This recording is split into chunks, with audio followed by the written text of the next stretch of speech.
concepts under his guidance.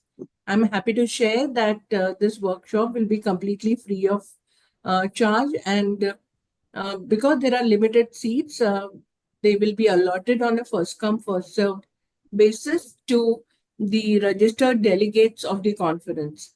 Registration for the workshop is mandatory, and we will share the registration details and the key information regarding this workshop maybe during or before the next webinar number 8, which is scheduled on 10th of April.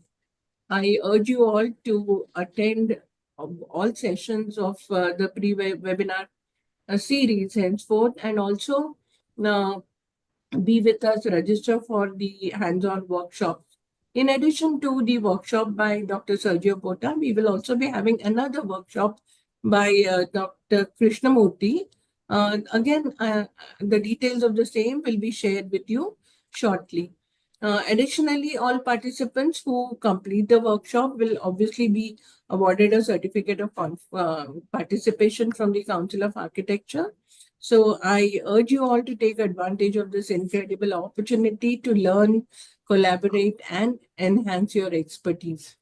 Thank you all, and a warm welcome once again. Thank you so much, ma'am. I'll just take a moment to introduce our speaker and moderator, our expert and moderator.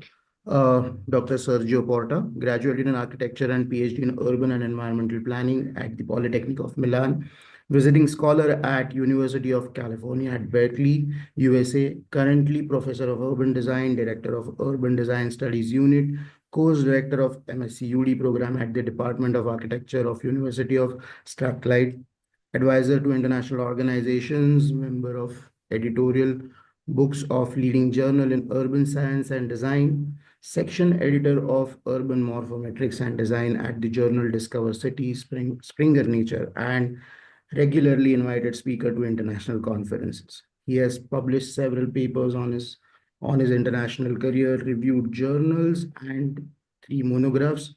His latest book, Master Planning for Change, Designing the Resilient City, was published in 2020 by REPA. And our moderator, Anirudh Paul, completed his BH from Calcutta and his MArch from SPA New Delhi. He is presently professor at Krivya, Mumbai. Through his work at Krivya, he has been involved in research projects and various stakeholders like government, CBO, and communities to inform and provide alternative imagination for sustainable urban futures. He has also presented papers at conferences, organized workshops, and published in this field. He has been part of advisory government committees that inform and frame policies on architectural and urban projects. Presently, through Spark, he is working on climate change mitigation projects called Closing the Loop, planning nature-based, decentralized wastewater, sewage, and solid waste system for villages of peri-urban Mumbai metropolitan region. So I welcome both of you, and Sergio, over to you, and let's begin our expert talk. Thank you so much. Thank you. Thank you very much. Let me try to share my screen. Shall I replace the current share? I try to do so, yeah. Hopefully this will work.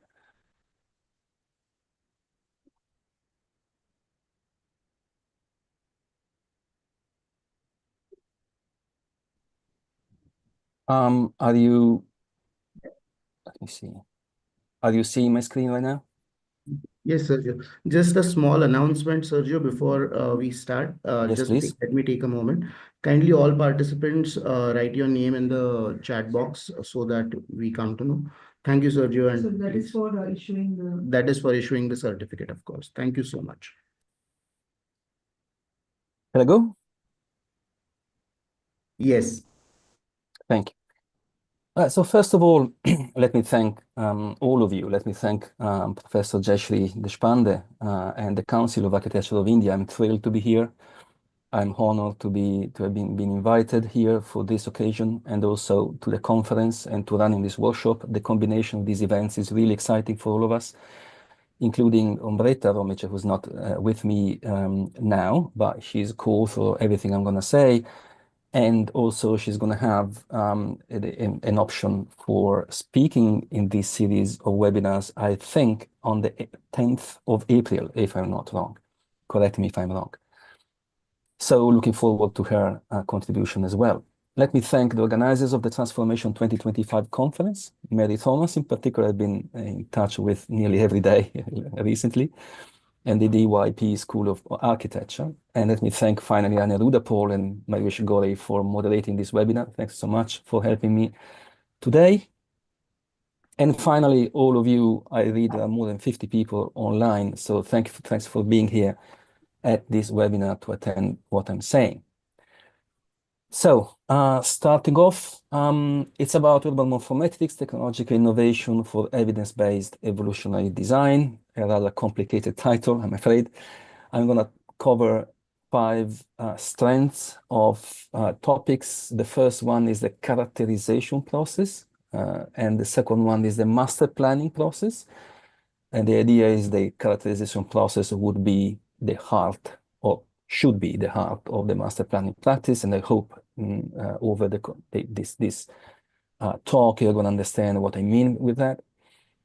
And then I'm going to delve into urban morphometrics, which is probably the core of the presentation. And the reason is that urban morphometrics is, in fact, a technological innovation. And technological innovation, or disruptive even technological innovation, is the theme, the overarching theme of the conference. Then I'm going to talk of urban design coding, which is the way this links back to design. And then I'm going to close up, if I have time, with Urban Evo Devo, which is how can I put it? It is a project which is starting as we speak, and it goes to the heart really of why we are talking of this and why we are approaching urban design the way we do, and why we have done that in the last 15 years at the very least, more than that actually. Right, so let's start off with the characterization process and the heart of the master planning practice, and let's start with a rather obvious statement, that is that cities are or can be marvelous formations of amazing complexity, which do not cease to leave us speechless for one thing in particular, which is their endless diversity. There are billions of settlements, trillions of buildings and streets and parks, but no one is same to any other. Not really. For example, we may say that Los Angeles has a density of 25 units per hectare, and we see that on the left-hand side of the screen, while Paris, for example, the right-hand side of the screen, has 400 units per hectare. We can use a denotative language in doing so, which is numbers, or we can say that Los Angeles is a bit monotonous, if I may, while Paris is spectacular. Connotative language, even slightly emotional. But if you look more carefully, we see that cities are not only different from each other, they are also different internally. Or more appropriately, that any city is made of areas that show different characters. And all these images, for example, are taken from the same city, the city of Rome in Italy, and nevertheless, they couldn't be more different from each other. So as for diversity, cities show degrees of it, both at intercity and especially at intra-city level, so within the cities themselves. And all of that is actually very well known because diversity attracts attention. Diversity is what everybody sees effortlessly because it is about noticing exceptions, which we are all naturally wired up for, or so it seems. However, beside what sets neighborhoods and cities apart from each other, we can also see shared patterns of form emerging within cities at intra-city level, most of which also can be observed across cities at intercity level. And indeed, some patterns are actually specific of one city only. You don't find them anywhere else, but most actually recur over two or many or even all cities in the planet. And most importantly, if you look at what makes the character of an urban area, what makes it distinctively recognizable and makes it working well, or indeed less so, this is exactly the underlying structure of the urban form, information, the part that is shared locally, regionally, nationally, and even globally. the underlying patterns that emerge in their urban form. If you want to identify the character of a place, you need to switch your brain from what emerges to the foreground, which is the singularities of the cities, to what lays to the background, which is their regularities or what is shared. Excuse me? Oh, Sorry, it was that for me? I request all the participants to mute their mic. Okay, thank you.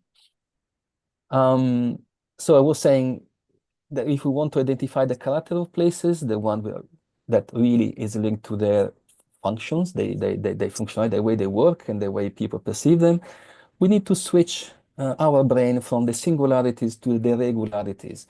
So to what is shared of the ordinary urban fabric between different areas in the same city or between actually cities as a whole.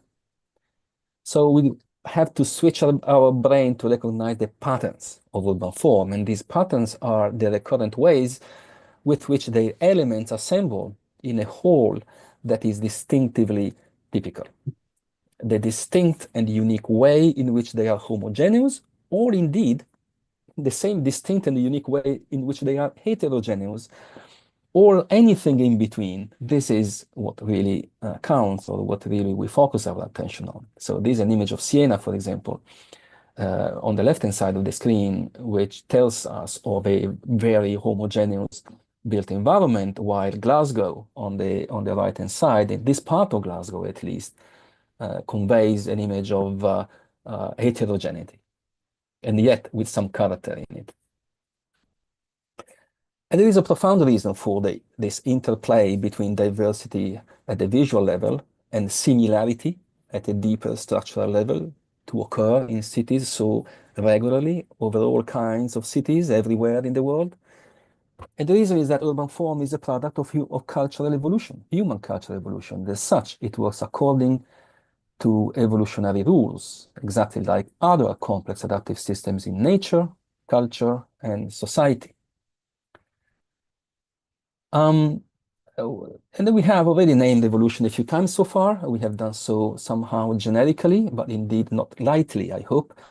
We dedicated, in fact, a significant amount of energy in the last few years to actually bridge evolution in urban form to evolution in natural, cultural, and social systems, in particular to bridge urban morphology and systems ecology.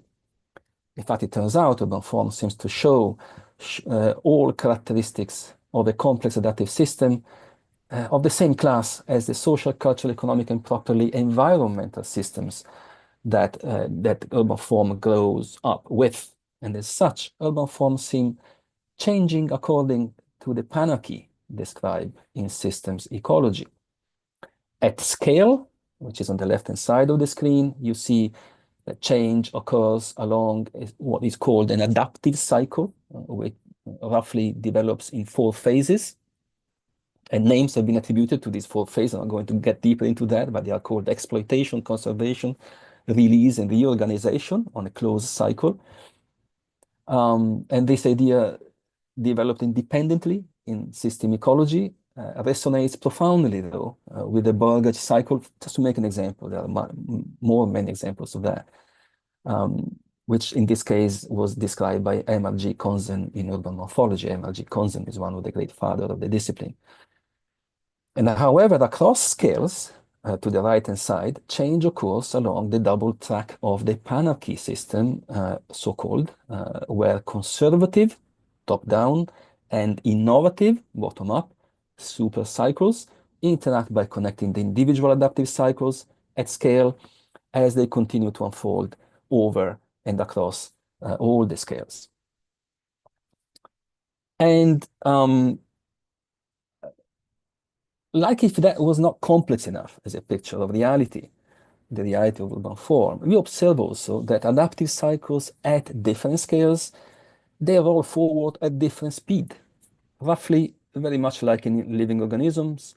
Also in urban form, we observe an allometric rule applying, whereby the smaller the scale, the faster the change, and obviously the larger the scale, the slower the change.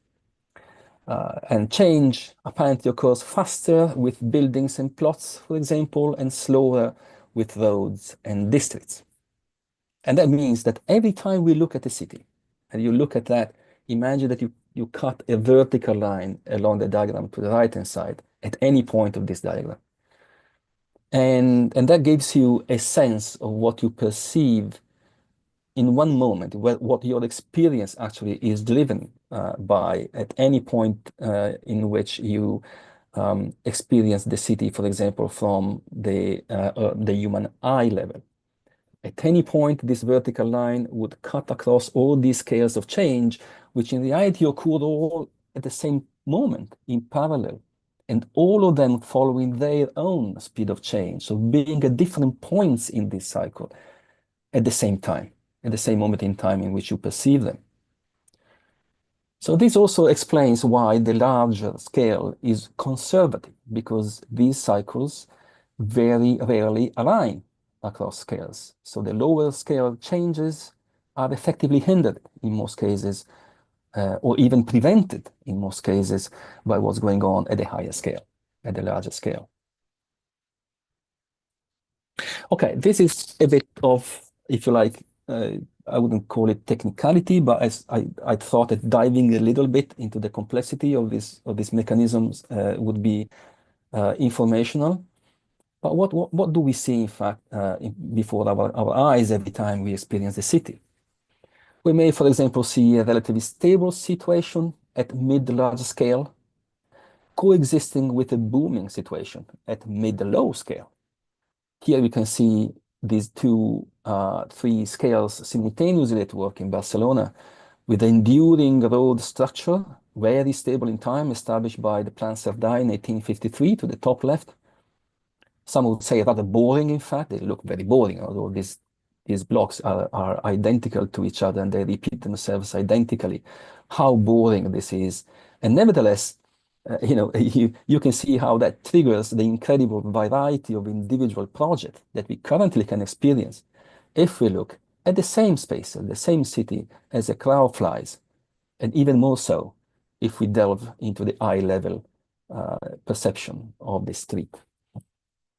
So you got this incredible, coexistence of diversity at one level, which is also growing on the ground of what happens at the larger scale. At the larger scale, nothing changes apparently in more than a century and a half. And nevertheless, see how this framework or this trellis, using David Rudlin's metaphor, how this generates and triggers the amazing diversity of a very successful city such as Barcelona. So in terms of urban morphology, how can we frame this? The matter that design deals with, because that's what design does all the times. It generates form. It generates the shape, the tangible shape of the urban material. So we recognize that, or we may, that's what we do at least. We recognize the 6 levels of scale. The district, the sanctuary area, which is the area of the city which is encompassed and defined by main streets, not all streets, main streets. And then we got the streets themselves, we got the blocks, the street edge, which is the aggregation of plots served by the same street. And then we have the plot. And of course, in this list, we move down from the top level, the larger scale, to the smaller scale. And this approach to the model of change in systems, which was developed roughly at the same time in system ecology and urban morphology, but independently from each other, completely independent from each other, is shared very significantly in the foundational literature of the fathers of both disciplines, system ecology and urban morphology itself. Now, in our latest book, which was just mentioned by our introductions, the Master Planning for Change, that is how it's called, published by the Royal Town Planning Institute in 2020, we explained in detail all these things and how we can master plan cities in a way that takes advantage of these facts and works with rather than against the adaptive nature of the urban form. Embedded in the Master Planning for Change design process, because this is what the book eventually is about, at the core of it, we have placed a coding engine that ensures the emergence of endless diversity within the unity of the same coding framework.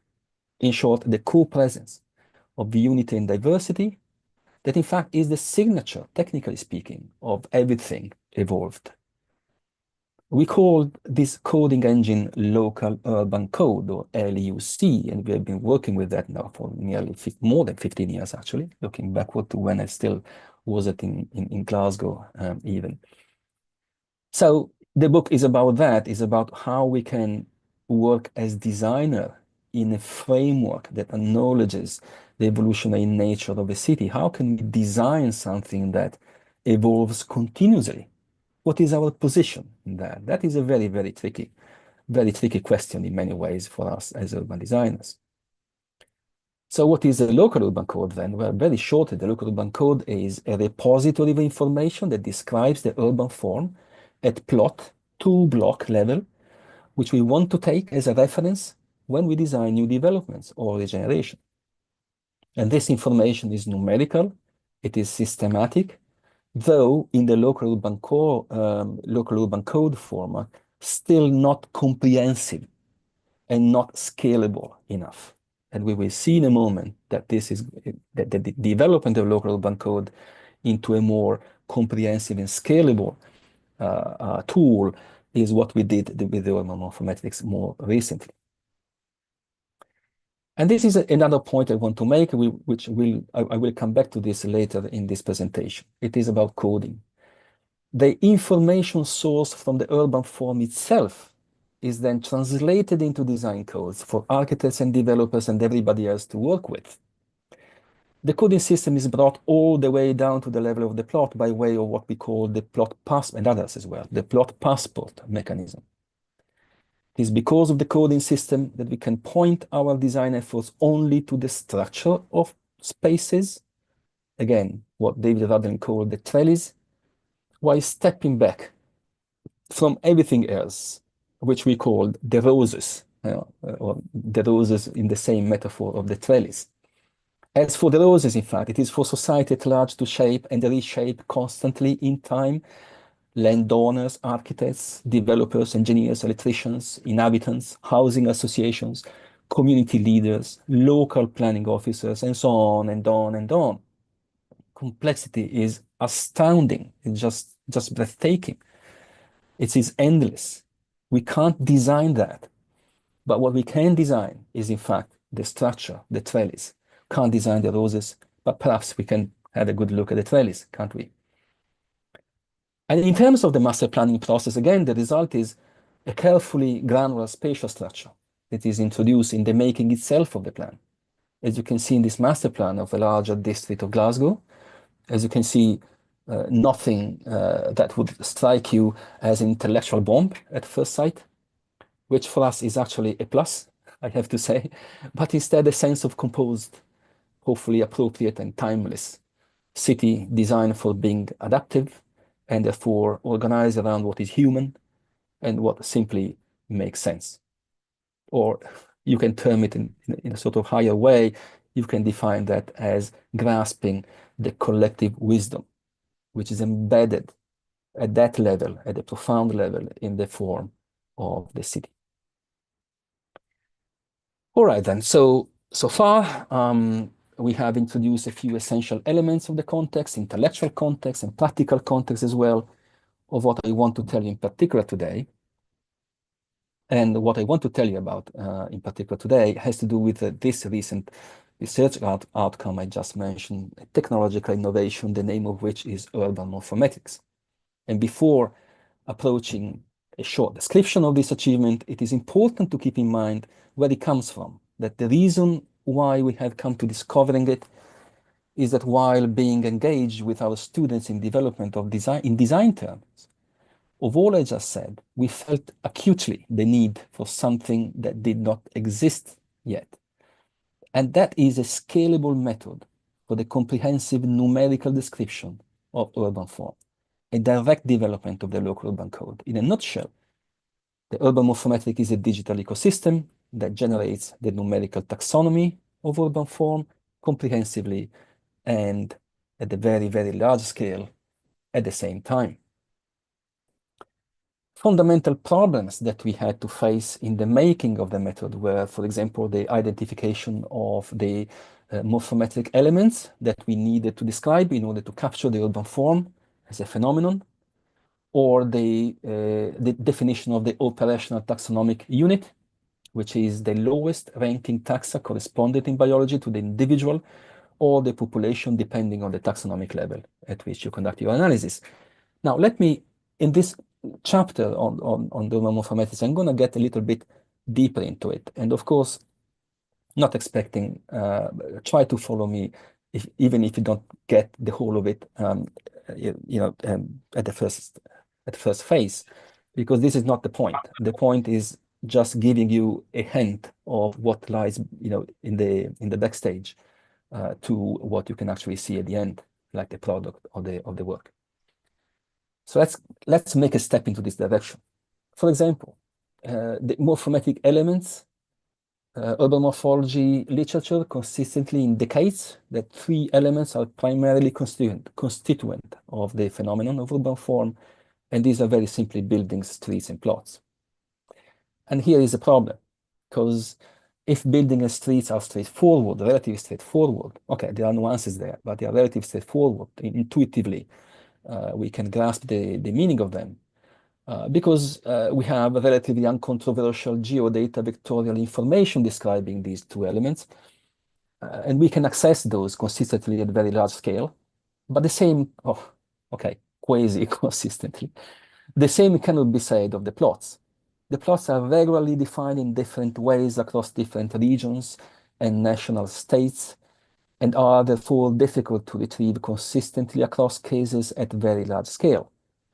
And moreover, such descriptions are often inaccurate. In the end, we decided to dismiss the plot altogether and instead to generate internally a spatial unit of analysis that we could use as a proxy of it, as a proxy of the plot. And we decided to generate such unit from the footprint of the buildings themselves, and to call it morphological tessellation, or tessellation cell, or simply cell. And this is simply a Voronoi tessellation process applied to the polygon of the building footprint. The resulting morphological cell defines the space of pertinence. This is the concept that gets embedded into these geospatial elements. So the space of pertinence of each single individual building in relation to the surrounding buildings and streets. And this is how morphological cells look like. In a notional case, each cell is generated around one and one only building, and each building sits on one and one only cell. A good property of the morphological cell is that they fill the space of the study area entirely.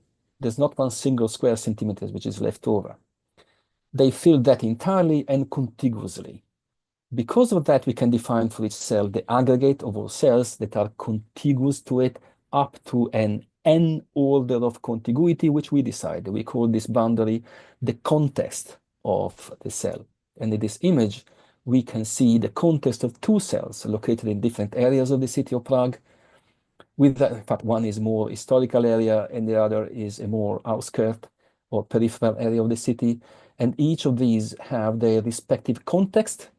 And these images are, of course, at the same scale. So you can notice that both contexts are of the 3rd order of contiguity.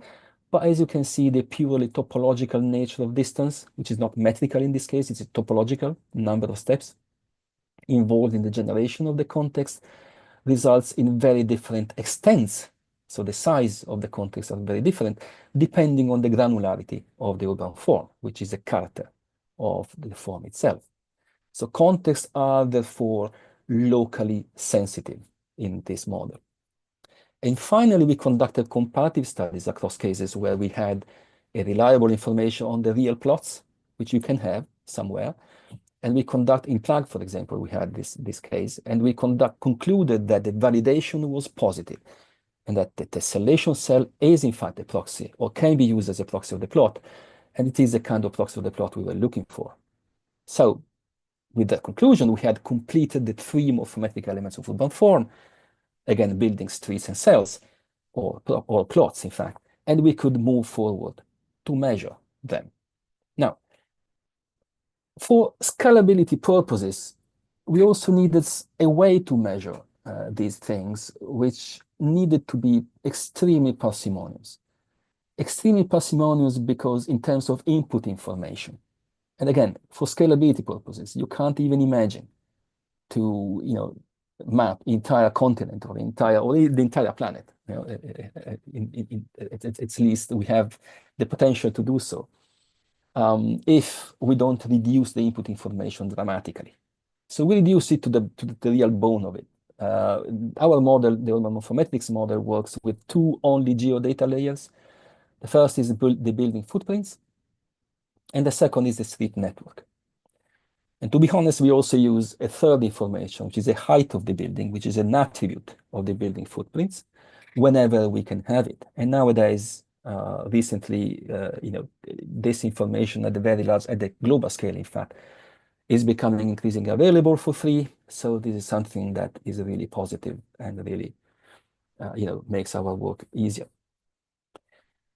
So from those two layers only, two informations, building footprints and streets, we generate internally 74 primary metrics of urban form, or as we call them, primary taxonomic characters. Again, those 74 characters describe the three elements of urban form: buildings, morphological cells, and streets. Where did we get those characters, though, or descriptors? Where did we get them from? We committed ourselves to be as comprehensive as possible. We wanted to refrain from a very, very common practice, which is the pre-selection of metrics according to theories or personal values.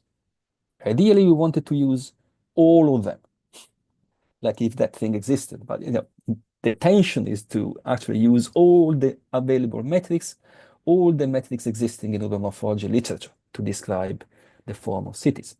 And in order to do so, we embarked into a systematic literature review where we found hundreds of metrics and cleaned them up to eliminate redundancies and inconsistencies, which were, both of them, just endless. So in order to find a way out from that maze, we had to invent a new denomination protocol and rename all the metrics found in literature according to such protocol. And that allowed us to spot the repetitions and the inconsistencies hidden under a highly volatile metric denomination. We called the protocol the Index of Elements protocol. And what you can see here is an extract of the resulting list of 74 primary metrics that we eventually retained and adopted after cleaning the original set up. Actually, the process has been much more laborious, but this is the essence of it. So the list, needless to say, is open and continuously updated to integrate new metrics.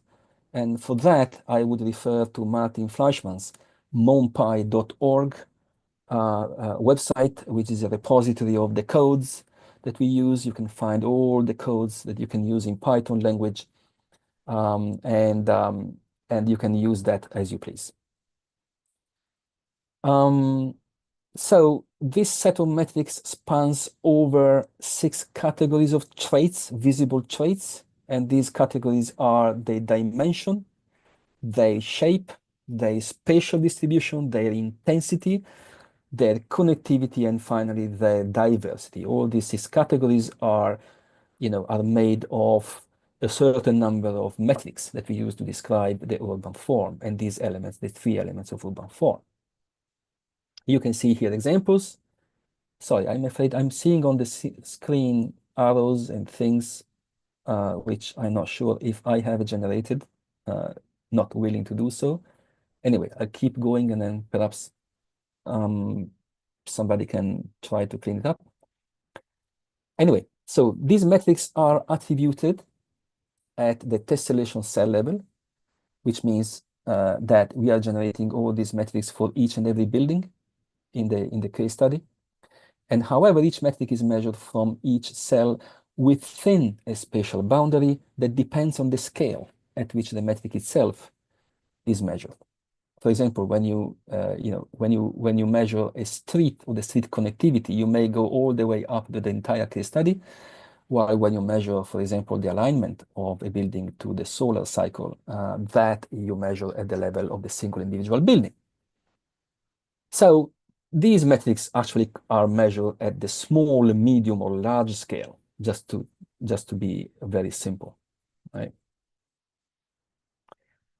From each of the 74 primary characters, we then calculate 4 contextual characters: the interquartile mean, interquartile range, Simpson diversity index, interdecimal index. So these indices are 4 indices that actually look at the trend of each of the 74 primary characters in the neighborhood, so in the context, as I call it just a moment earlier, of each and every cell. So you go to a cell, you measure these 296 characters, which are contextual over the whole context of that cell, then you move to the next one and you do the same, next one you do the same, and so on, until you have finished the entire set of cells in the case study.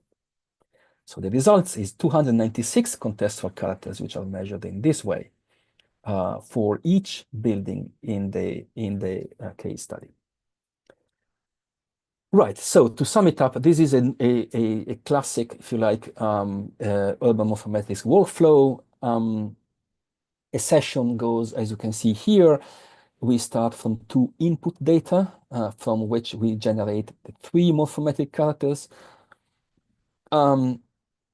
buildings, streets, and cells, proxies of the plots, plus the blocks. We describe these things with those data, and we compute the 74 primary metrics from which we derive the 296 contextual metrics. Then we cluster all the cells by similarity. This is very important. We're going back to this in a moment, according to their description on 296 dimensions. And this equates to the detection of the OTU, which is the operational taxonomic unit, which is the individual tissue or distinct homogeneous cluster. Similar tissues or urban types constitute the taxa according to which the taxonomy is realized. I know this sounds a bit abstract, but we're going to see an example in a minute, and you'll understand what the urban tissue is and what the urban types are. It is therefore the urban type that takes the role of operational taxonomic unit in urban morphometrics. An urban type is defined as a part of cities that show a distinct combination of visible traits. It is recognizable on that basis.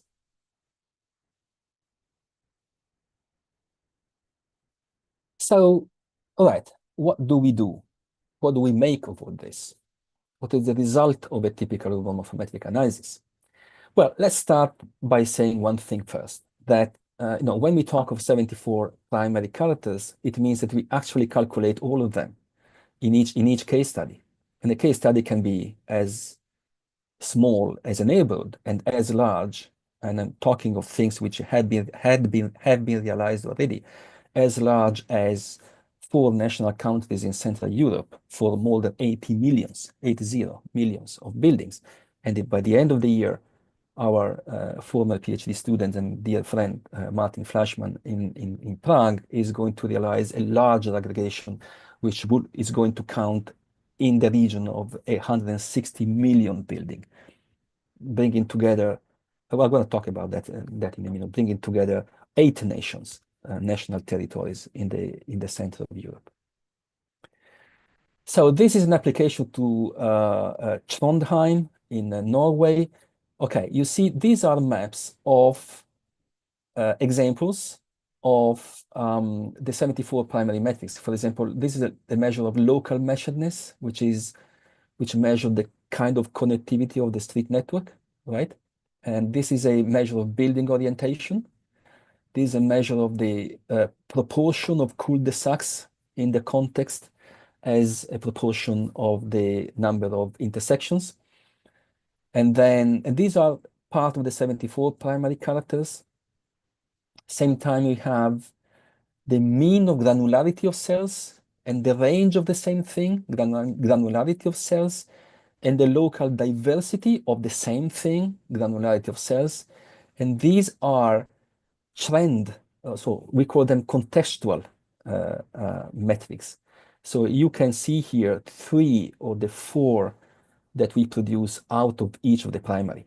The primary in this case is granularity of cells. From the measurement of the granularity of cells, which is one of the 74 primary characters, we here produce 4, of which you see 3 contextual characters. Now, these contextual characters describe the trend of it. In this case, for example, it describes the mean of this indicator within the context of the cell. Okay. Stay with me for another 5 minutes or even less than that, and then it's going to get more easy to follow. Anyway, mean of coverage area ratio, range of coverage area ratio, local diversity of coverage area ratio, the same thing you have just seen in the previous slide, just refer to a different indicator or one other of the 74 primary indicator, which is the coverage area ratio, rather than the granularity of cells, right? And there we go. So this is the result of a typical session, one of the outputs, probably the most important. And you can see here the map of Trondheim with different color, like a patchwork of colors. Each color identifies an urban type, so an area which is internally homogeneous, all dishomogeneous in the same way, in a consistent way and distinctive way. And these colors, the colors of the urban types, are also replicated in the dendrogram that you can see here on the left-hand side of the screen. And the dendrogram is just a way to visualize how different urban types are similar to each other.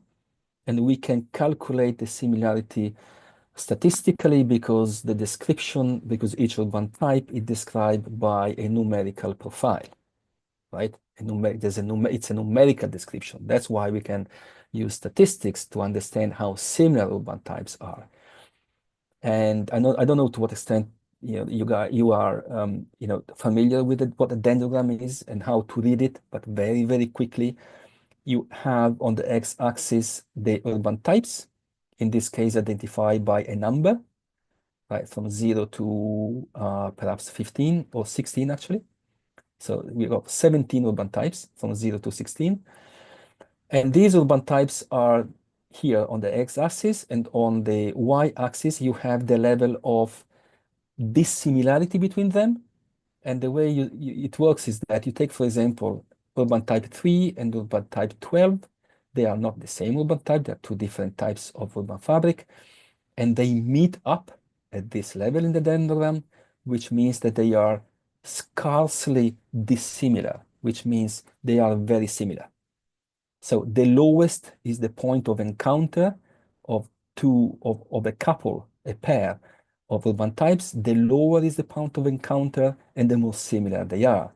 So, for example, urban type 1 and 7, we see that they are very similar, while urban type 1 and urban type 0 are very dissimilar. Why? Because they meet up at this point, right? You try to merge them, urban type 1, you have to follow up the labyrinth here in a sense, and you can only go at this point at the level in which you meet urban type 0. So you see that it is very high on the y-axis, meaning that it is very dissimilar. All right, so the bottom line of the dendrogram is fundamentally important in urban morphometrics. The reason why it is so important, that allows you to see things that are happening, allows you to distinguish families, pretty much like families of urban types. So for example, we have here the red part, which is here, is actually a historical part, and there are two such historical parts which apparently are similar in their form, but they are very dissimilar from the blue part, which are the blue parts are here, which are probably industrial estates or something like that. You see? So you got this thing, and you understand that in the dendrogram. You don't understand it only on the map. The other reason why, I'm going to get back to this later, why it is so important, dendrogram, it is very similar to what our grandfathers did with butterflies and flowers and insects at the beginning of the science of biological evolution. The biological evolution science started by people observing how things were similar not things really, but or living organisms, but similar birds, famously, in the case of Darwin, and many others, following up and measuring them, and representing the visible traits of their form, and then critically inferring descent out of similarity. So understanding that there was a link between the similarity of their form, which we could measure, and the positioning of these living organisms, their species, in the historical evolution of everything living. That was the shot of genius. That was the link that literally creates the most amazing piece of science that humankind have always ever produced. The idea that there is descent, and this descent shows up in the form of similarity of measurable forms. All right. Now let's go more quickly through a number of other things. So this is an example. This is an example where we start from. So we still have those signs on the screen, I'm afraid, but try to cancel them mentally. So this is where we start from. We start from building footprints and street networks, period. That's the only information we have. And heights of building, of course, as an attribute of the building footprints. And this is a typical output of the application that you have seen previously. Now this is referred to a transect of the Greater London area in Britain. Here we have computed the 296 characters for each building and its surrounding areas. The entire Greater London area encompasses some 2.5 million buildings. For each of them, 296 characters were measured. Their classification is hierarchical according to similarity, as we have seen. The lower the types join up in the dendrogram, and the top right end of the screen, and the more similar the urban form is, as we just mentioned. And we zoomed in here, and we can see the clustering with more detail and start to visually understand what kind of urban form these types entail. The red urban type, for example, roughly corresponding to the City of London, is characterized by a dense organic urban fabric with the presence of some open spaces. The light blue by a dense fabric built on a more grid-like street pattern. The dark green by medium density and mostly terraced houses. There are also types characterized by a good deal of heterogeneity rather than homogeneity only. This is the case, for example, of the aqua green type, which mixes up large buildings with tower blocks and terrace houses. And you might have noticed that I've been using a natural language to describe these types. And I've been using this natural language here as well. This is part of the same work. It is the profiling of an urban type, the way we profile them. Let's take, for example, an urban type which is called CL02. Doesn't mean anything. And this is actually the light blue one in the map. And it refers to, for example, to Marylebone in London, which is a very well-known quarter in the City of London, very successful. We can calculate the characters that are most distinctive of this type, which means those features of urban form that more than others make this urban type unique. They make the unique identity of it. And in this case, the type is characterized by a dense urban fabric with street canyons enclosed between high built-up fronts, buildings with many courtyards, and large extents of plots occupied by buildings, so a high plot coverage ratio, right? So, and this is the translation in natural language of the data that we have. And you can see here that we can calculate statistically what are the top descriptors. So what the descriptors, they make this urban type specifically distinctive, unique compared to others. And same thing here, but with a quite different urban type. This is urban type 3. Okay, I'm not going to get into that. You understand the concept. So we still have the most distinctive characters. And these characters actually can describe very nicely the unique characteristic of this place. And we can use, again, the natural language from these characters to describe, to make this description more meaningful. Moreover, in this slide, you can see the combination of the London Transit we just saw with another one, which is relative to the city of Northampton in the East Midlands. And notice that urban types in both cases are color-coded along the same spectrum in a unified dendrogram. So we got one dendrogram for two different cities. That means that urban types that are displayed with similar colors are in fact characterized by a similar urban form across different cases, across different cities. And for example, we have the most historical urban types here, which have a purple color in both cases. And we see that these include both the central part of London and the historical core of Northampton. That encompasses both of them. In this case, since we have extracted the form code of urban types, now we can play with them and ask the numbers to reveal not so obvious spatial relationship. For example, we compare two urban types with each other in order to determine what characters do they have most in common and what differentiate them the most. The cases are roughly corresponding to Marylebone again in London and Hopping Hill in Northampton.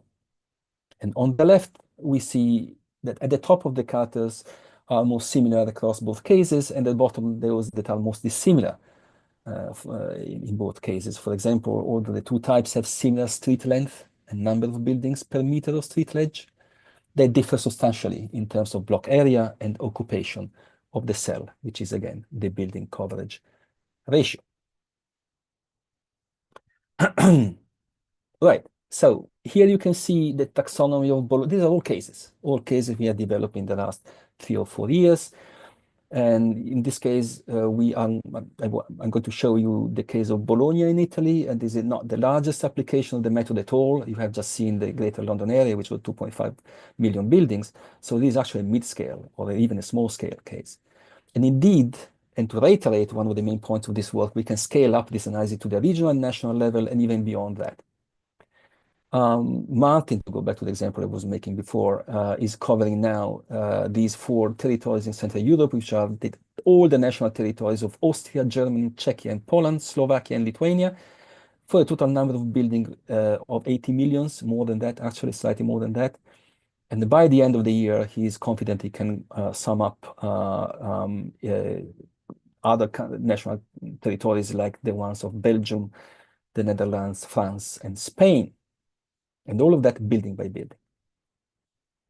And okay, we're going to talk about that later in the conversation. Martin's part of the Urban Evo Devon project that is now taking off in Vienna, which I will touch upon at the very end, if we have time. Otherwise, happy to delve into that later in the question and answer time, if you are interested to have more news about it.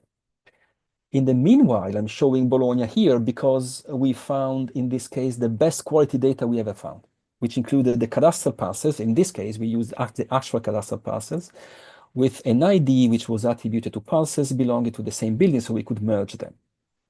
As you can see, the taxonomy captures the character areas of the city beautifully, showing a strong relationship with its historical urbanization process. And this is, of course, something expected, as the link between historical origins and the 4 characters is in fact a pillar of urban morphology theory, has always been since the 60s. And yet there we have the evidence of it. Let's not forget that there is absolutely nothing in the data. There's nothing in the data about the historical origins or even the sheer land use of buildings. There's nothing about it. It is only pure space, only space only. And so seeing the machine clustering, it's always sort of mesmerizing for me to see these results every time we have them, because the machine is a machine, and there's no information at all of historical nature or land use, only the pure form of the building and the street network period. That's all what we have. So talking of validation, if Bologna was a particularly quality demonstration, the correlation between urban types actually, pops up all the times, everywhere in our analysis. Here is the regional case of Puglia, in which we had actually very bad data to start with. For example, we didn't have the data on the height of the buildings, and yet you can see that there is a clear geography here, which distinguishes very well between central cities and countryside, etc. Now, notice that we make no distinction on what is urban and what is not urban upfront. There's no upfront classification of that. Everything comes as an output of the analysis. So we have urban types which are actually sitting in the countryside. So they're not urban at all. And you have, in this case, is very typically you have a sparse, formation of buildings which are related to the conduction of the agricultural uses of the fields. And the machine recognizes those as a particular urban type. Of course, they are not urban, but this is how we call it. Okay, so this is another example, just flying over it, Lichfield in England. This was actually the first time we collaborated with a big architectural firm, BDP, which is one of the largest architectural firms based in England, but actually operational all over the globe. And they called us to help them in the classification of the city, the district, actually not just the city, the district of Lichfield in UK. And actually we are working with them starting now on the city of Leeds, just news of coming last week.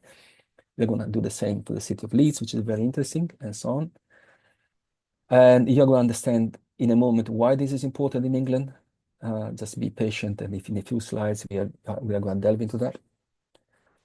Talking of validation, we have been spending considerable efforts in the last 4 or 5 years to realize validation studies of our taxonomy. What do I mean with validation studies? Right, here you can see a work we recently published on urban form and social deprivation in Isfahan, for example, in Iran. And another one on urban form and COVID cases of death and cases and death in the Greater London area. And this is what I mean by validation. So what the machine puts out is an identification of urban types, but it is just a boundary. Is that a historical medieval core? Is that a first expansion, in Victorian times? Is that a rural area? What kind of rural area? Is that a tourist area developed for tourist reasons? So all of that is not in the data. In order to make sense of the data, you need to pair them up with everything else you can distinguish in cities: economy, environment, energy, health, like in the case of COVID, for example, or in fact, historicity, which is another way of validating the data. So what we have, and pay attention to that, we have that for the very first time in history. We have the ability now to explore the contribution of urban form to whatever dynamics occur in cities, whatever: traffic, health, microeconomy, which means prosperity, for example, or lack of, and so on, you name it. If you have the data for that, we can cross-compare with urban form and see if urban form plays any role in determining, in the case of COVID, in determining the number of cases and the severity of those cases, number of deaths for COVID in London. And actually, in that study in particular, the results were somehow very surprising, or I would say controversial, even though in fact it was not surprising to me at all. Okay, if you want, we can discuss that in the question time. Now, this is about coding, urban design coding. What does that have to do with everything I've been talking about so far? It has a lot to do with that. It is actually the reason why we started investigating the matter. Now, if I am too late in my presentation, please let me know. Otherwise, I'm going to keep going with this pace. Maybe we might have to move a bit faster so that even Paul and you can have a dialogue. Okay, cool. How much time do we have still? Maybe 5 to 7 minutes more. Okay, good. Right. So what you can see here, I'm going to fly on this. What you can see here is an example, is a case study from England, where I work, where we work. We are based in England, in Scotland, actually, but it is the same in the UK, let's say. So I actually live in England and work in Scotland. So this is what's going on in England this moment. The government of the UK, the past UK government, and equally the new UK government, which is a unique case in politics in which a new government of the opposite side of the spectrum actually is continuing rather than discontinuing a policy of the previous one that they replaced. So in this case, the policy we are talking about is the policy of the National Model Design Code Initiative.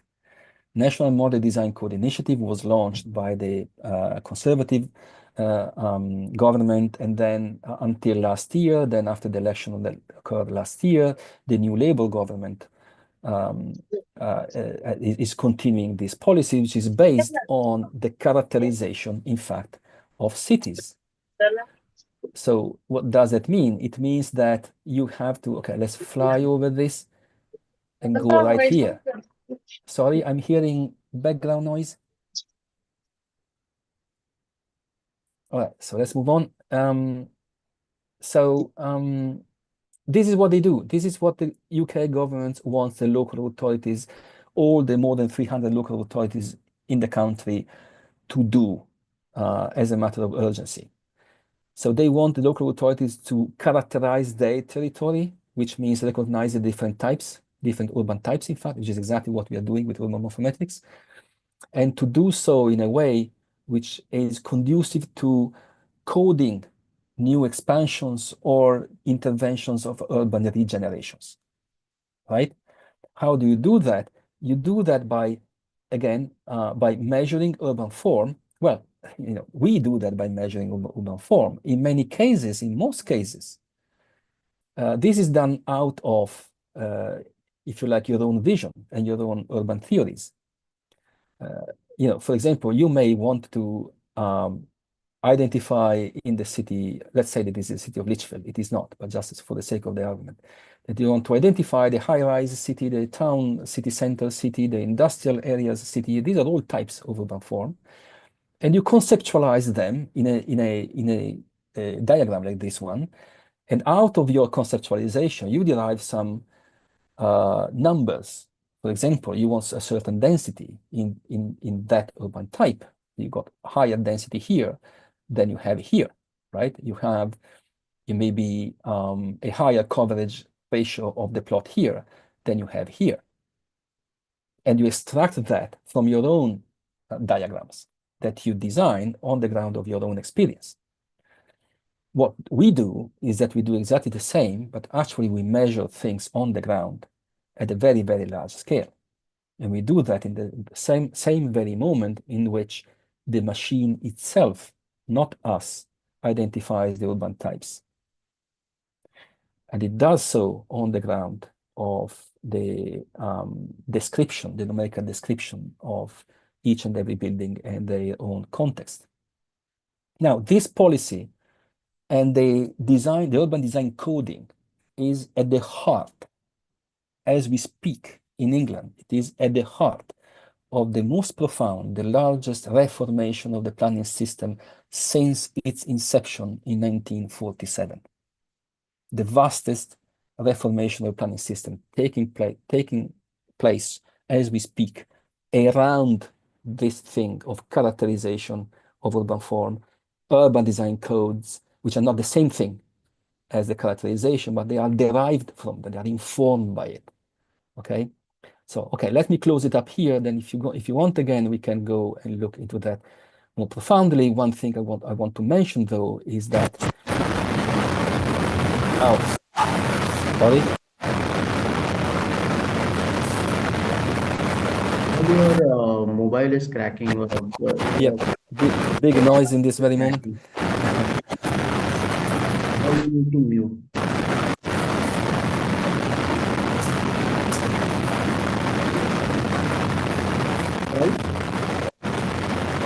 I hear a huge noise.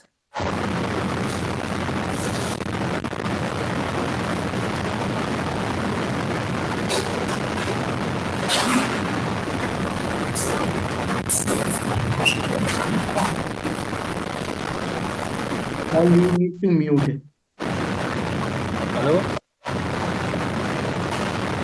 Can you hear me? Shall I stop? I hear a big noise, but if I have to continue, let me know. Mayurish, like Bush.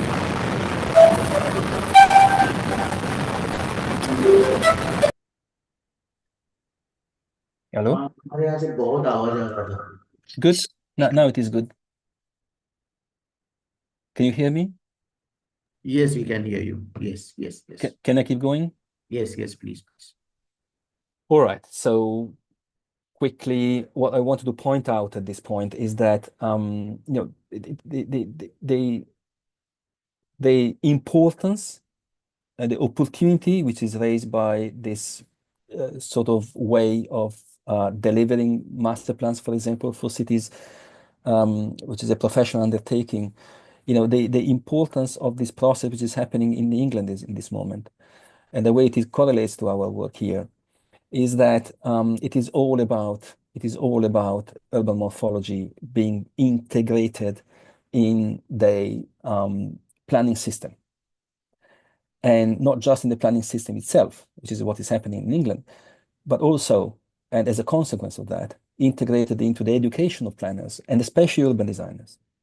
And it wouldn't be harmful to architects as well. I'm going back to this later, probably in the question and answer. So the way we educate the professionals of tomorrow, and the way it means it may have an impact in the current curricula at the higher education level, and effectively it will shape a different generation of professionals tomorrow. And this is needed. And again, the core of it is the integration of urban morphology in the curricula. And I think this is something that we probably will have the chance to discuss at the conference, perhaps, and certainly it is something that Ombretta is going to talk about in the next webinar on April the 10th. All right, let's not talk about this. I would perhaps stop here if you then want me to talk about the evolution, the formation of a new science of urban form evolution. Then I can do that, or otherwise we are going to touch upon other aspects of the matter. Thank you very much. I will stop here.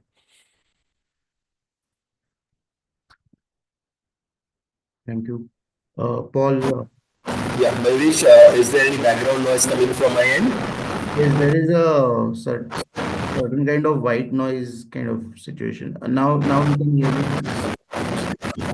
No, there's still Now you some can kind hear of me? there's still some kind of disturbance. Because I'm alone in this room. Any better now? Any better now? No, no, no, no, no. No. Okay. Okay. Then I'll have to try logging from another computer probably. Maybe that might help. Maybe you can just log in through your cell phone. Yeah. Let me just change my computer. Just let me. 2 minutes. Yes, yes. By the time you just So, yeah. You just give him 2 minutes to kind of shuffle into his another computer. I think there is some kind of disturbance which he's also not able to figure out. Maybe if you may try to de-share me, because I'm not sure how I can. Oh yeah, it is here. Sorry, I will do it myself if I can.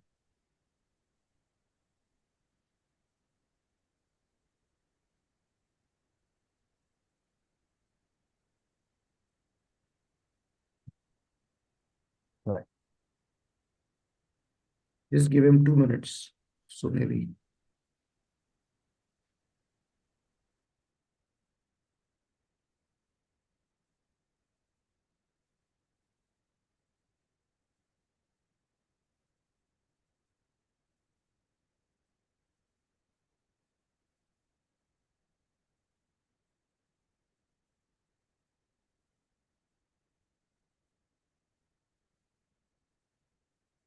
I see the 48 people have survived my my presentation. This is a good number. Is this better? Yeah, yeah. Yes, yes. It's better now. This is better. Probably it's because of the computer, I think. Some noise is coming. Okay. Sergio, thank you. Thank you for a very powerful presentation and a very powerful provocation. Like what I'll try to do is I'll try to probably contextualize it and I'll try to link it to probably our experiences from the city and also like because I know that this audience is a like very intelligent audience comprising of mainly of teachers, of students, and a lot of us actually are, and I'll try to relate it to the experience of what actually coming from this city we experience.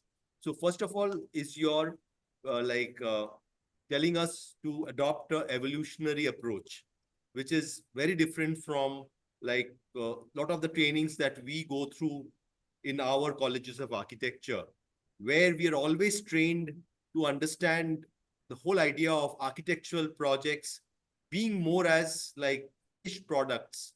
And here you are telling us actually to take an evolutionary approach, okay, which is something I believe, uh, uh, something which I agree that of as your standpoint of like that evolutionary approach is something which can help us to better understand our experience in larger cities. So the question is, like, how can we and what does it mean to take this evolutionary approach? What does it mean to the training of an architect? Like through your process, what you showed us that you are very like scientific, what you call as evidence based. Okay, you're very scientific. You were looking at clearly like around nearly 74 matrix. That's what you said about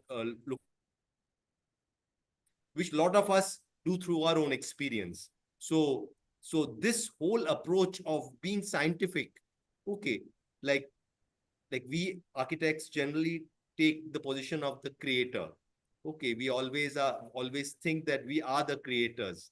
Okay, but whole idea of before creating, like understanding and the process of how you like quantify cities, how you understand cities, a more empathetic approach to it, okay, is something you are suggesting. Okay, so what does it again mean for this whole idea of like the training of architects, training of us as people who understand that we are the people who actually are creating the cell, but the impact is much higher when we create these cells, when we multiply these cells. Okay, we are actually multiplying our city, and this is so evident in our city because today in a city like Mumbai, each of our plots are going for redevelopment. Okay, lot of our urban neighborhoods, okay, which had a typical urban form, they are changing fast, changing very, and that's a part of the evolutionary process. But what does it mean? Like you spoke about this whole aspect of validation, and you spoke of like, well, you have to validate it with our own experience on ground, that certain urban forms have positive impact, certain urban forms have negative impact. Now, what does this mean in terms of like understanding these matrix that we are evolving? Okay, so that we don't actually create the same negative experiences in cities where like urban forms, though we are creating the cell, when they multiply together, they must not be the best of experiences. So with that understanding, like Sergio, if you can elaborate on this whole aspect of what does it impact, how does it impact into the teaching of architecture and architectural education, and if you can actually like more so talk like the impact of architecture, because I know that a lot of us are architects, a lot of us are people who believe that our designs like remain with us. We as creators, whatever we create signatures, we create icons, but the impact is far reaching because when we multiply, okay, we are creating what you call as the urban tissue. So if you can talk about that, I think that will help like a lot of us get provoked and probably ask more questions. So, Sergio. Yeah, well, you have been touching an incredibly deep point in the conversation that would deserve probably a couple of weeks just to scratch the surface of. What I can say in a few minutes, it will probably result a bit superficial, but of course, this is what we can do in this setting only. So let me try to figure out a few fundamental things. Carnegie and Maffei, for example, who are among the fathers of urban morphology in Italy, they came about with a notion they called coscienza spontanea, which in English sounds like spontaneous consciousness. So the idea that pre-modern cities were actually the realization of evolution, or an evolutionary thinking and evolution in a cultural system such as the city operates by imitation, right?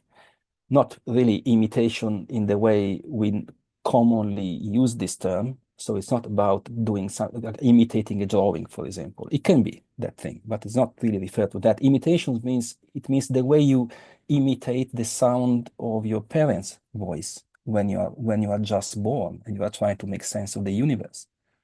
And then you learn how to speak, you learn a language, and you grow up with that understanding. And language then creates you in a closed loop. This is the kind of imitation that really functions at the anthropological level and creates the evolution of cities. Now, this sort, for example, when you have to design a building which is a building like a church, for example, or a school, and you look around for understanding from your predecessors how to do it. And this is a mastery that you acquire by working with others. And then you fundamentally imitate, you achieve this, this knowledge by imitating what those people before you did. And then you keep doing your stuff. And then maybe you do it slightly differently. And maybe such as those variations have success, and other people will imitate them from you, or they would fail. And then in this case, everybody's going to blame you, and nobody's going to do that anymore. But this is a typical evolutionary process, right? Isn't it? And the languages, in fact, have been studied in evolutionary terms by Mark Pagel. And we have been writing a paper with him, which is still very dear to me, like a few years ago. And so that makes perfect sense from the point of view of an evolutionary biologist. It makes far less sense to us because we got resistance to accept this point of view for historical reasons, which we may touch upon later on. So what does mean? It means that pre-modern cities used to follow up principles of evolution naturally, let's say, by spontaneous consciousness. People were not even aware that they were doing something like following evolution. They just did it. Now, things got changed like everything else. Well, of course, it's not a matter of something happening overnight, but we can, at least in the West area of the world, we can say that the end of the Second World War was the beginning of an actual revolution in the way we build cities. This evolution in urban forms comes up regularly in our diagrams, in our studies on the urban form. There's regularly one family of the pre-modern in the dendrogram. No, one family that covers all the pre-modern buildings, another one that covers, which is the most different of all. So there is, using evolutionary terms, there has been actually a bifurcation in the way we build cities before and after the Second World War. That's quite clear, and it comes out everywhere. So what has happened there? It is a complete change of the mode of production of everything, right? So the implementation of hyper-industrialization, of course, industrialization started before, but hyper-industrialization kicked in after the Second World War, at least in the West, and then permeated everything of itself. The way we eat, the way we talk, the way we dress, the way we speak, the way we build houses, the way we design the built environment, the way we design buildings, and everything changed abruptly. The mechanism of imitation changed. Rather than being based on slow understanding, it all of a sudden became based on visuals and communication means. And don't have to add much about it because we all know that, right? So the mechanism itself, the core of the evolutionary mechanism got, if you like, disrupted in a bad way. It says not disrupted because it was a positive innovation. Maybe it was positive or negative. There's no connotation or judgment here. It just happened. So it was completely destroyed. and replaced by a quite different process of imitation. That, of course, part of that was the creation of courses in architecture or urban design, which in fact, though we had, of course, courses and programs in architecture and urban design before the Second World War, but they were really sporadic. The vast majority of the courses we have now were born after the Second World War. Modernism as a intellectual approach to the subject was born before the Second World War, but actually was applied after the Second World War. That was a moment in which modern planning and design took over the entire system of communication and teaching, for example. So everything changed at that point, and we can't rely now on spontaneous consciousness anymore to create cities which are human, which are beautiful, in the sense that they work for everybody, for the businesses, for the people, for the passers-by, etc. So to cut this story very short, this is not what I'm talking about when I'm talking evolutionary approach is everything but an anti-planning agenda. We need planning to create beautiful cities and cities at work, but we need the right planning. And this is the point.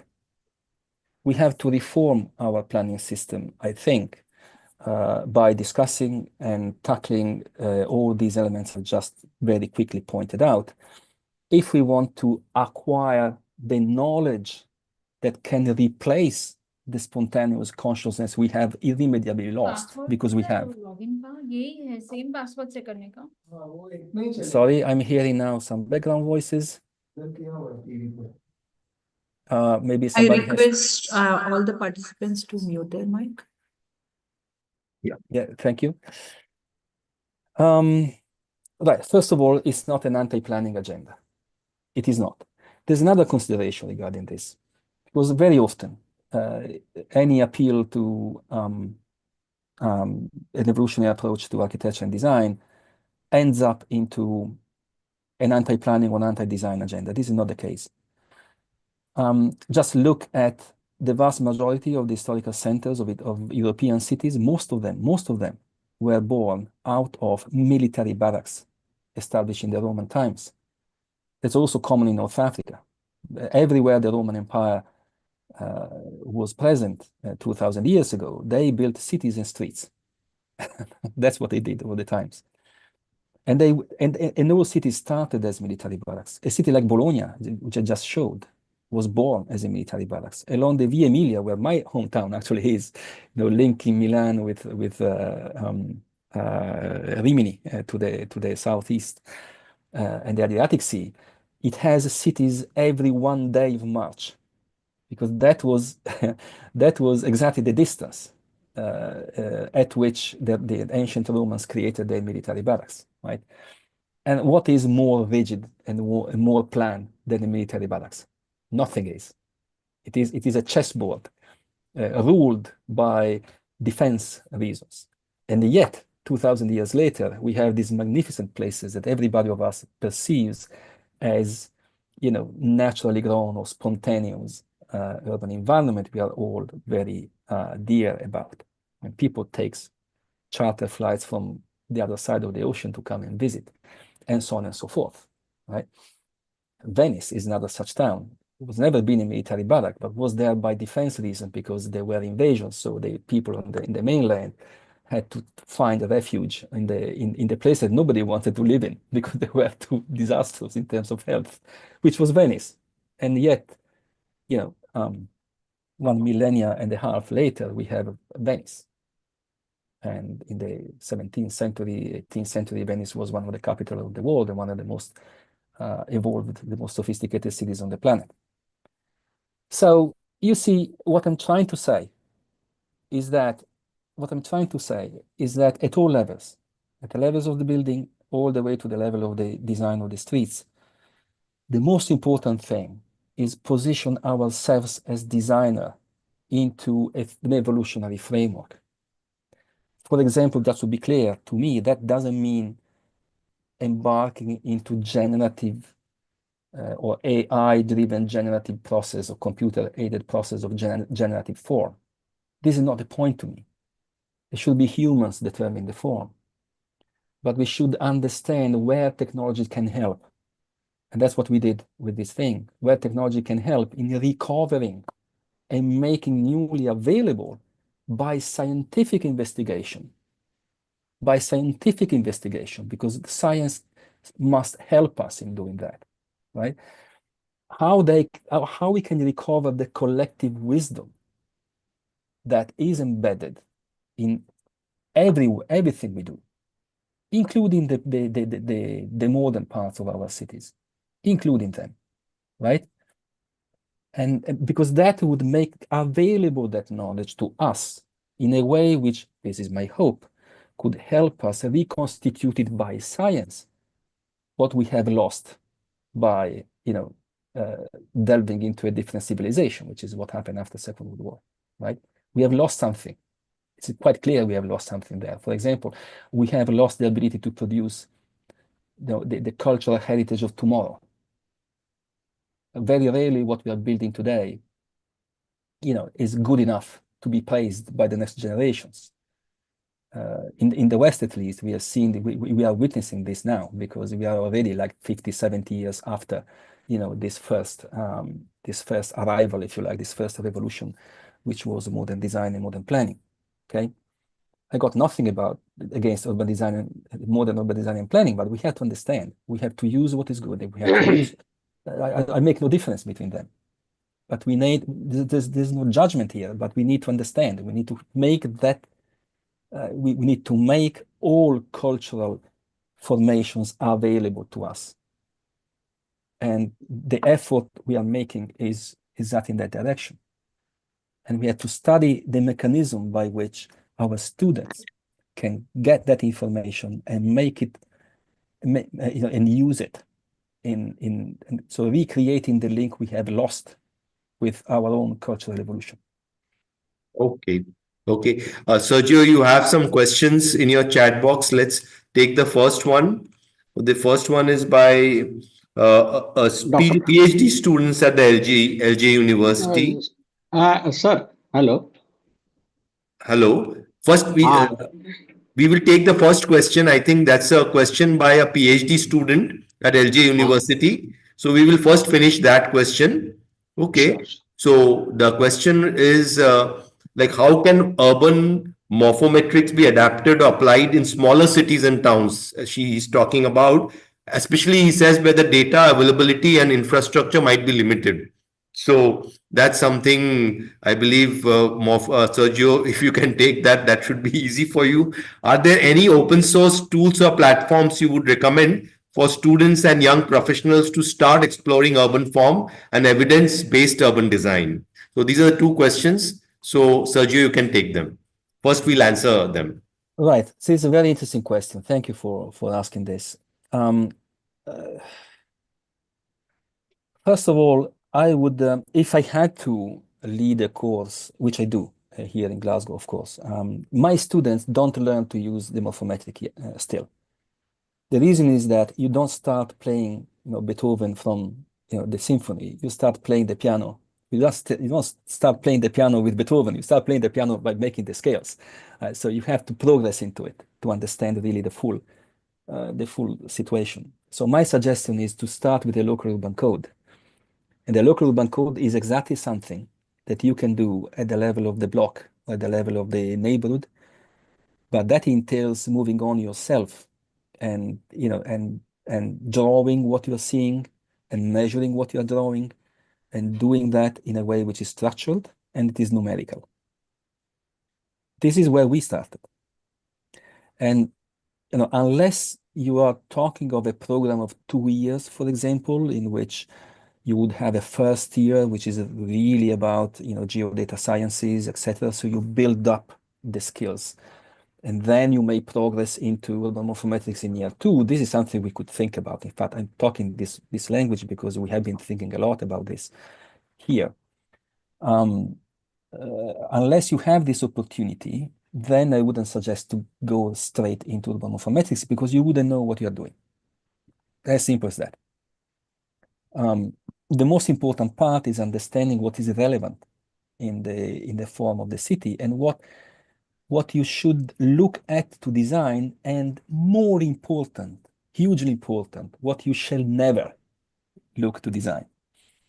Because you should leave as much as you can, you should be as lean as possible in your determinations, in your coding, to leave the larger possible room for architects, for all stakeholders, including customers or developers or local authorities or everybody else, to determine and continue to determine what's going on at the plot level, right? So that is very important to me. Okay. And that you can do with the local urban code. And of course, then developing. Now, regarding the data, yeah, there are problems with data. We have been working in India, in Kochi in particular, in the past. And in that case, we had data created by students in 3 years before we landed there. So we were very lucky to have that data. There are areas in the planet in which data are very scarce or very dishomogeneous. We know that perfectly. And one way to deal with that is to polish and clean as far as you can the repositories that you have. It's not really, in many cases, not enough. The other way is to use Earth observation technology and start using data, creating your own data by the satellite images. And those are available, and that field is progressing a lot, very fast. There are repositories of information, as you are saying now, that were not even thinkable 5 years ago. I just mentioned the building height. The building heights are now available all over the planet for free, right? So you can just use it. And there are, of course, there is, how it is called, forgive me the names. Well, you have all the streets, which are mapped. It will come up later. These are grassroots sort of information that people mapping their own neighborhoods and providing the mapping on their website. I have to say, a lot of urban morphologists now using that data, but that data in many areas is just too dishomogeneous to be used correctly. Just too dishomogeneous. There are areas in which data are raised very nicely, and others in which it's very rude, very rough, and just not comparable. So if you want to work at a little scale, at a small scale, you can do that. You can do that. It's not too difficult. I mean, in the scale of the small town, the village and the small town. If you raise above the scale, then you have to look at Earth observation cases, perhaps, unless you have funding to generate a task force of 30 people, shape them, educate them, and then let them raise the data by hand, which is what never happens, really. Okay, Sergio, and I would also urge Taha, that's how I call you, so that we can probably become a part of this workshop that Sergio is conducting, and I believe a lot of your questions can be answered there. Like you will get a possible experience of how data can be created. In today's day and time, remember, with OpenStreetMaps, a lot of the data is available. And what Sergio has been also urging, you can contribute to OpenStreetMap. A lot of your students can contribute to OpenStreetMap, and that's how data can be created, which is open for everybody. Yeah, But that's yeah, OpenStreetMap is what I meant. Sorry, it just didn't. The name didn't come up. Yeah. And so next question. First of all, I think Mr. Mansoor has a question. Yes, sir. Yes. So please ask the question. Please go ahead now. Thank you, Dr. Sergio, Professor Thank of you. Urban Design. I have, in fact, two questions. Since urban space encompasses more than just geometry. Therefore, I would like to explore how can urban morphometric incorporate non-geometric aspects such as social networks, cultural landscapes, and intangible urban qualities. And the second question is to what extent can urban morphometric effectively capture the lived experiences of urban space, which The new what? lived experiences, lived experience of urban spaces, which in fact encompasses the subjective emotional and social dimension of urban life, considering its inherent focus on objective measurements? Okay, so the first one it was about intangible qualities of the space. All right, there are two answers. One, there is an entire area of science which looks at those intangible elements and measuring them via different forms of social. This is a very cool part of social media, right? Or exploring natural language, etc. There are all these experiences going on. At the moment, they don't even go close to really describing the complexity of those intangible qualities of urban space. They don't even get close to it. In terms of the urban morphometrics, we just don't do that. Those intangible things don't play any role in urban morphometrics. They're not part of the data. That doesn't mean that they are not important. Actually, we strive to take them out of the data in order to make them important, because then we can compare for example, the feelings of communities to the urban form that we can measure, right? So for us, those intangible elements are all part of the validation process. So we don't measure them, somebody else will, or if you like, we can put up a project in which we do both things. Very happy to participate. That's what we do all the times, right? But it is not part, we don't define the urban types on the ground of the intangible elements. We define them only on the ground of what is tangible, visitable. You can touch it and you can measure it, right? Regarding the intangible, if you find a way, for example, by putting up a local laboratories with the communities and and asking questions or delivering survey, for example, my PhD of mine is actually doing exactly that thing as we speak. She's from Saudi Arabia. She's on one side delivering the urban morphometrics of the whole territory of Saudi Arabia, and on the other side, she's delivering a quality of life investigation by producing surveys to local communities. And then we are going to put together these two things and see which urban forms look to be more correlated to certain feelings. For example, the feeling of feeling at home, right? Or the feeling of being in a place which is served nicely, or a strong community. Or just the feeling of happiness. What more intangible than a feeling of happiness? And yet it is 30 years that the part of science is investigating, or environmental psychology are investigating, how we can measure happiness. And I remember an old conference years and years ago. I was a young researcher at that point who was very interested in these aspects.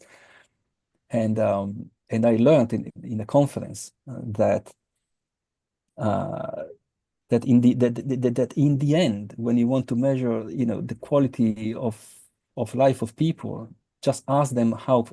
But there are two elements. One, how long are you living? So the average life expectancy, let's say. And on the other hand is, how happy do you feel you are? And that's what they did. They were questioning people. How happy are you? Not from 1 to 10. As simple as that. So it's extremely intangible. But the real question for us is, how can you correlate all that to urban form? How can you actually explore how urban form is contributing to that? That's our bit of the work. I don't know if that answers the questions, but there was a second question, which was about new urban forms. Yes, is that right? This second part of the question was about new urban form. Well, again, we cannot measure what is not existing, but we measure everything which is existing without any pre-constituted judgment on it of any sort. So if there are the new part of cities are measurable pretty much as all the other parts of cities, they are just a different urban type, right? So what we do, we take that urban type, we take all the other urban types, and then we measure, for example, how people feel happy in them rather than in the others, or how much they drive the car in both, or how much, what is the average temperature or the heat bubble in those two different areas. We measure everything we can measure and correlate that to urban form, including modern and new urban forms. But we can't do that with forms that still don't exist. This is for the architects to find out, and for, well, of course, urban designers that all the time come with new modular cities. Let me say one thing, though, that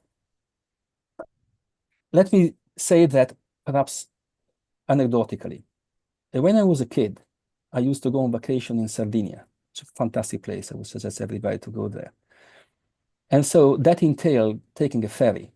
And then one day, there was a lot of people pressing to go on that ferry, and the ferries were packed with people. And there was a night to spend on the ferry. And so we were kids, so we were there with our, sleeping bag, etc. And everybody was fighting for the places on the back of the ship. And I thought, oh, these are all stupid. I'll go to the front of the ship because nobody actually wants to go there. So I went there and I laid down my sleeping bag, etc. And as the ship went out of the harbor and started traversing the Tyrrhenian Sea, I understood why nobody wanted to go to the front, because it was bloody windy. It was a disaster. And then, middle of the night, without sleeping a minute, I had to roll up my sleeping bag and go to the back of the ship, and humiliated to the deep, profoundly, to understand that the stupid there was me. It wasn't all the other people. So this is to say that innovation is always. I'm the last one who wants to blame innovation. I love innovation, but there is always the chance that you are the stupid in the end, and you discover that too late. You see. So, the compound of the urban designers, the master planners, etc., the planners themselves, the architects are coming up furiously with innovations of all sorts. We have no lack of innovation in design. But what will make justice of this would select out the innovation which will be, established at the end and will make for the cities of the future is not us. And it is a mechanism which is evolutionary, I think. And so we have to be conscious of that, aware of that, in the moment in which we look at the innovation that might come up from our department or our students, and in a sense, these things come up willing or not. You don't have to search for them. They will come up willing or not. They will come up because of technological innovation, because of different materials, because of all sorts of things. Changes in the economy, appropriateness of the chains of supply of things. All of this, the incredible complexity of life comes up and determines what works and what doesn't. So that's my answer. I don't know if that actually. Okay, thank you, Sergio. Sergio, like as I'm being told, we are running short of time actually also. Though I've asked if there are any questions from the audience, there seems to be none. And well, if there are more questions, I would urge the participants and the audience that they can probably join Sergio's workshop, which is happening as a part of the larger event. So that could be a possible area where you could interact with Sergio. You could learn more about the process, because I personally, I believe this is absolutely important, because as we are creating cities like where I come from, Mumbai, okay, where we are creating cities which are based with notions of profit. Okay, and Sergio, more that you speak of resilience, how do you build, how do you manage them, how do you balance them together? And it's all about urban form, it's all about coding, it's all about urban codes, which generates urban form finally. So these are very critical questions, I believe. A lot of us, both as architects as well as urban designers, because it concerns us as architects when we are doing these like design of these cells, so-called cells. Like, how do you manage them? How do you balance them? And how do you create a city which is like looking at resilience as well as money making together? So I think these are very important questions. Very important. Very important questions. Yeah, Sergio, you might be obviously dealing with them in the workshop. So, but I understand there's a shortage of time, so I won't take any more questions. Mayuresh, is over to you. Yeah. Thank you so much, Paul. Thank you so much, Sergio. I think it was really a great experience for all of us to engage in such kind of a discussion, one. And second is, I think as an urban practitioner, what I'm realizing is that there is more room to innovation, more room to, analytics, and more room towards kind of looking into the future, how urban forms should take place. So I think everybody needs to kind of take that up as an experimentation process, at least in the studios or in their researches. So I think that would be one of the most key takeaways for me. So thank you so much, Sergio, for giving your extensive output towards the today's. It's me thanking you. It's been a great experience, and yeah, Yes. I'm looking forward to see all of you shortly.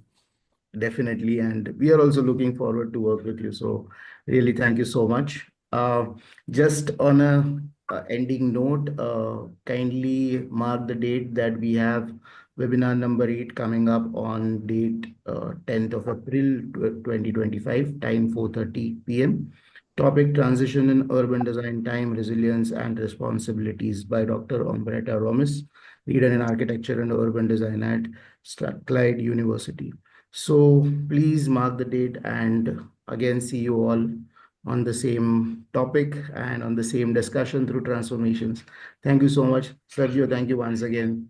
Paul, thank you so much once again. Thank you. Thank you.